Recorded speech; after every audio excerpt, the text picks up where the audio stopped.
Hey people, 'tis I, Junebug. I'm wearing a very tall ponytail because I didn't know what to do with my hair. It is very, very floofy right now, and I don't do anything with it.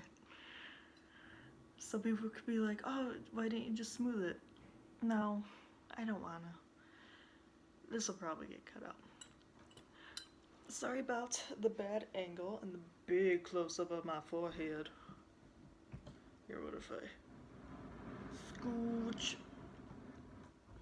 Oh, that's better.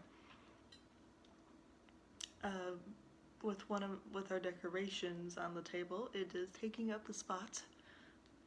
It's just the camera's not working right now, and I have to turn the phone so you get the full screen, not just the usual iPhone like slits with the black on each side. I'm trying to be fancy for all you 10 people who watch my videos. Well, I know it's been a long time, longer than I would have liked, but I don't have a schedule. And I only have like maybe 10 people who watch these. So it's not like it's a huge deal. But still, I am disappointed I never posted one in October, a true crime in October. Because it's spooky time. And true crimes are usually spooky and scary and sad. But you know, mid-November can be scary. Well, it's Friday the 13th. It's November, but still, it's 2020. It's spooky. Oh, I was hoping you wouldn't see my sweatpants. Everything else is like normal clothing that I wore to work.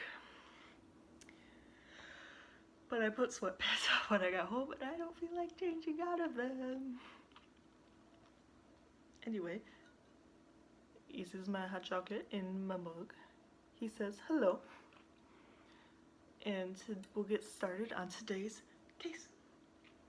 So today's case is gonna be a pretty short one, minus my weird intro. Sorry about that. It is, I never heard of it before. Granted, I never heard of any of these cases I've covered until the moment I read about them. So this is about Little Lord Fauntleroy? I'm not 100% sure how to pronounce that, and I didn't like Google how to pronounce it. I'm pretty sure it's Fauntleroy. And some of you may think that sounds familiar, and I'll tell you why in a minute. So this took place between October of 1920 and February of 1921. You're like, oh, well, that's quite a big gap. I will also explain that in a minute. And then also, this little guy was unfortunately between 5 and 7 years old. They don't know his exact age. Again, will be explained in a minute. And this happened in Waukesha, Wisconsin. So I believe this is our second case in Wisconsin that I've covered, at least, I think. And unfortunately, this is also another unsolved one. And this is also, he is still also unidentified. Again, you'll learn that in a second. And he has been unidentified for 99 years and counting. So this is, like I said, a very short case. Even though it happens a decade after Elsie, our last true crime, there's so much less information about him. Granted, it could be contributed to the circumstances I'm about to read you. Which, yes, I take handwritten notes, ignore the book. Or maybe don't. I mean, you could try to read my notes. So on March 8th of 1921, the remains of a little boy, Little Lord Fauntleroy, if you guessed correctly, was found by an employee of O'Laughlin Stone Company in a pond near the company. So it didn't say like why the dude was out by the pond. I think he was just maybe on break or something or on his way to work. I don't think he had anything to do with it before anyone assumes that. Or maybe he did, we don't know. And when he called the police, and then they obviously came and got the boy out of the water, And they say he was about the 5 to 7 years old. He had blonde hair, brown eyes, and he had a tooth missing from his lower jaw. Which at first I thought this could be interesting as part of like maybe the way they hurt him or killed him. But then I realized it's about this age that children start losing their baby teeth. So maybe it didn't even have anything to do with the accident or whatever happened. It was just, well, his baby teeth fell out. I don't know why that hit me so hard. I was like, oh, they lose baby teeth at that age. Anyway, but he also appeared to have a huge split. It was a split or a spot on his head, most likely from blunt force trauma, unfortunately. That's why I think I thought the tooth was more significant, but I was like, why, if he was hit here, why did the one tooth pop out? Anyway, but the most unusual thing about him was the way he was dressed. He was dressed super nicely. Like, he had name brand clothes, he had leather shoes, nice stockings, a button-up shirt, like suspenders. Like, he was a very fancy looking little boy. So they presumed he came from a wealthy family, which is also more strange for this time, because if you have money, you have the ability to say, find my son, I'll give you all the money you need. And so because he was dressed, because he was dressed so nicely, and because the fact that he was in the pond, they estimated a few months, they're not entirely sure, he was hard to identify, and there was no cases of anyone like missing a boy in the town. Like, there was no sad posters you see of missing child. Like, there was none of that with the young boy. So they just named him Little Lord Fauntleroy. And that may sound familiar to some of you. It wasn't to me. It's actually a book written a few years prior, I don't know the exact date, called Little Lord Fauntleroy, and it's about a young boy who comes from a wealthy family. So they just gave him this name so they could call him something. And so with no news of any missing child or no one coming to claim him, even though they made the announcement, they did what they liked to do back then. They put him on display. It just seems so crazy to me now to think about that. I don't know if they still do that, at least here in the US. I mean, it's not a terrible idea to see if anyone could identify him, but they left him on display in the funeral home for a week. Just like open casket, open house, like come on in, see if you know him, or just if you want to look at him. But the news spread and people came to see him, but no one ever claimed him. And given the circumstances, this could have been on purpose that they didn't identify him, but there wasn't anyone like suspicious who came in. So on March 17th of 1921, he was finally put to rest. He was buried in Prairie Home Cemetery. And this was only possible due to a very sweet woman. At least I think she's sweet from what I've read about her. Her name was Minnie Conrad, and she was about 54 years old at the time. And she created a fundraiser so he could be buried there. So I don't know where he would have gone if Minnie hadn't raised the money for him. But then she also, every year, until her death, she would bring flowers to his grave around this time, or she might have done it more than once a year. It didn't say how often, but it just said every year. So I'm guessing around the time he was buried. And then, even more sweetly, that's how you say it, she chose to be buried next to him when she passed away in 1940 when she was about 73. And unfortunately, while Smitty was very sweet, that's kind of where the case ends. There's never really been more digging, there's never really been anyone who came forward. So we'll progress on to the theories. Obviously there's a bunch of theories out there, some I've never even heard of yet, but these are the main ones I could kind of see.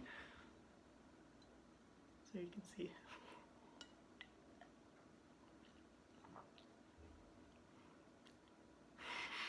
I just like my mug, sorry.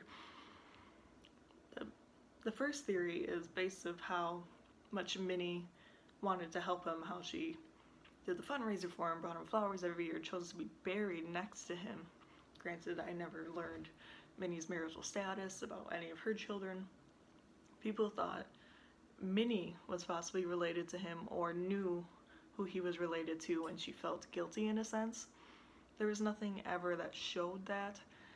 It's just a small theory, and I like the theory. Is it weird to say like the theory that happened? But I personally think she was just a sweet lady, and the fact that she was mid-50s at the time he died, that most likely was not like her son, which you can still have kids at that age. I'm just saying in the 20s, not very common. More realistically, probably could have been a grandson, but nothing ever linked them together. The second theory was that this little boy was used for a ransom or for blackmail, because they say he most likely came from a wealthy family. They're guessing someone could have kidnapped him, someone who needed money or just wanted money, and was trying to, like, we'll give your son back if you give us this much money, and it just went wrong. Because 5 weeks prior to the man finding little Lord Fauntleroy in the pond, there was a couple, presumed, searching around the area near that factory, the company, and there's a woman in a red sweater crying and asking if some employees have seen a boy. Didn't give a description. And the husband or the dad was searching around the pond area. And afterward they went, Tommy, you know I yawn during these. And the husband was searching the pond area. And then after nothing, they just randomly appeared and asked. I just realized that I didn't record after the phone call. Goody. So I was just talking to myself. Granted, that's basically what I'm doing now. Can you hear the super cool guy in his car outside? Apartment life, it's fun. If you hear any shouting, it's obviously not me. But the third theory was that there was a woman who, again, this could be the woman in the red sweater that they never found again from the couple who was asking about him. She would occasionally stop by, not on a certain date or anything, and not a certain, like, not every month, just random, would show up covered in a huge heavy veil to place flowers on his grave. They don't know if it was a random lady like Minnie being nice. They don't know if she was related to him, if she was the woman they were looking for with her husband, who were asking the employees about seeing the little boy before the disappearance. And she was never questioned. They didn't bother going to ask her at all. Sorry. And then the fourth theory, which was the most dived into, was that this boy could have possibly been another boy named Homer Lime, who was a 6-year-old, which is smack dab in the middle of their age guesstimates, who went missing around Little Lord's death. But again, with the months difference, they don't know for sure. However, this boy, according to this boy's father, was believed to have been killed in South America and in a car crash. But when the police looked into this, they never found records of that. They didn't even really find records of the boy, and they didn't find anything to connect the two boys anyway. So that was kind of dropped. And that is the main theories in the sad little story of Little Lord Fauntleroy. And below in the description I did this with Elsie as well, and I think Delia Green, I believe so. I did the Find the Grave thing, and I saw that people had left Elsie flowers and something like that, or said a nice word. And I figured maybe if anyone wanted to do that for little Lord Fauntleroy, or if you remember a weird story your grandmother told you about this child and you maybe have the answer to crack the code, that could also help. I highly doubt it, but it would be helpful. Like I said, he has been identified for almost 100 years, so the chances of this getting solved is very unlikely, and that is sad. But at least this Minnie lady, she was named Minnie, not Minnie. She was sweet enough to have him have a proper burial, and she almost became like his little family in a sense, or at least that's what she was hoping for. I thought that was really sweet of Minnie Conrad. Shout out to her. Her grave's is right next to his if you want to see her too. Drop her some flowers. Well, that is it. Sorry about the choppiness because of the random number trying to call me in the middle of the video. Thanks, Truman. That's the name of the town trying to call me. The whole town is trying to call me, it says on the caller ID. Well, that is it. Hopefully it won't be too long in between the videos, but I'm not gonna make any promises. I can't. Well, see you next time, and let me know what you think below. Sorry it was short, there's not a lot of details. And what do you think happened? I keep repeating myself. I gotta go. Bye guys. Happy Friday the 13th. Ooh.